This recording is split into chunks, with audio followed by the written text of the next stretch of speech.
மாசத்துல தான் வெள்ளிக்கிழமை அதுவுமா கோயிலுகளுக்கெல்லாம் போக முடியலன்ட்டு ஆவணியில் வெள்ளிக்கிழமை நாங்கள் கிளம்பிட்டோம். சரி எங்கே கிளம்பலான்னு நினச்சிக்கிட்டே இருந்தோம்னா சமயபுரம் போயிட்டு வருவோன்ட்டு கிளம்பி பஸ் ஸ்டாண்டுக்கு 10:30 மணிக்கு போனோம்.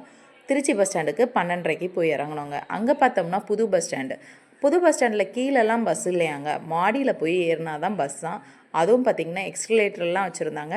அங்கே எக்ஸ்கலேட்டரில் ஏறி மேலே போனால் அங்கே நம்ம டவுன் பஸ்ஸை ஏறி சமயபுரம் போய் ரீச் ஆகிட்டோங்க. கரெக்டாக சமயபுரம் ரீச் ஆகும்போது மணி 1 மணிக்கு ரீச் ஆகிட்டோம். இது முன் வாசல். நாங்கள் முன் வாசல் வழியாக பார்க்காமல் கிழக்கு வாசல் பின்னாடி சைடில் இருக்கும்ல அந்த வாசல் வழியாக போனோம். நாங்கள் போனது பார்த்திங்கன்னா பொது தரிசனத்தில் தாங்க போனோம், சிறப்பு தரிசனத்துலலாம் போகலை.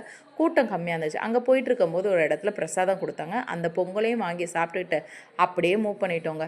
கடவுளோட அனுகிரகம் இருந்தால் தான் நம்ம அந்த அம்மனை போய் பார்க்க முடியும் போல இருக்குங்க.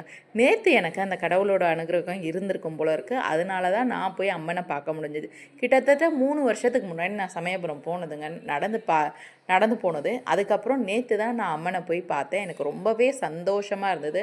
அந்த அர்ச்சனை சாமானில் பார்த்திங்கன்னா உப்பெல்லாம் வச்சுருந்தாங்க. அந்த உப்பு என்ன பண்ணுறதுன்னா, நம்ம ஒரு வேண்டுதல் வேண்டியா இல்லை ஏதாவது பண்ணி நம்ம உடம்புல இருக்க பிணி ஏதாவது போகணும், நம்ம குடும்பம் நல்லா இருக்கணும்னு அந்த வேண்டுதலையும் வேண்டிட்டு அந்த உப்பையும் கொட்டிட்டு இந்த உப்பு கரையிற மாதிரி நம்மளோட துன்பங்கள் எல்லாமே கரையணுன்ட்டு அதையும் நான் செஞ்சுட்டு அப்படியே மூவ் பண்ணிட்டேங்க.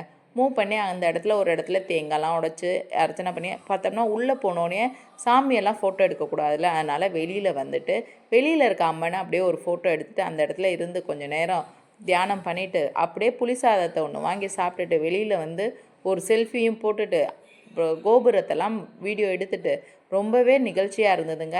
எனக்கு அம்மன் சங்கல்பம் கொடுத்துருக்காங்க நான் அவங்கள போய் பார்க்குறதுக்கு. எனக்கு ரொம்பவே ஆனந்தமாகவும் சந்தோஷமாக இருந்தது. இது மாதிரி நிறைய வீடியோஸ் பார்க்க என்னோடய சேனலை சப்ஸ்கிரைப் பண்ணி வச்சுக்கோங்க. மறந்துடாமல் ஒரு லைக்கை தட்டிட்டு போயிருங்க. நெக்ஸ்ட் வீடியோவில் பார்க்க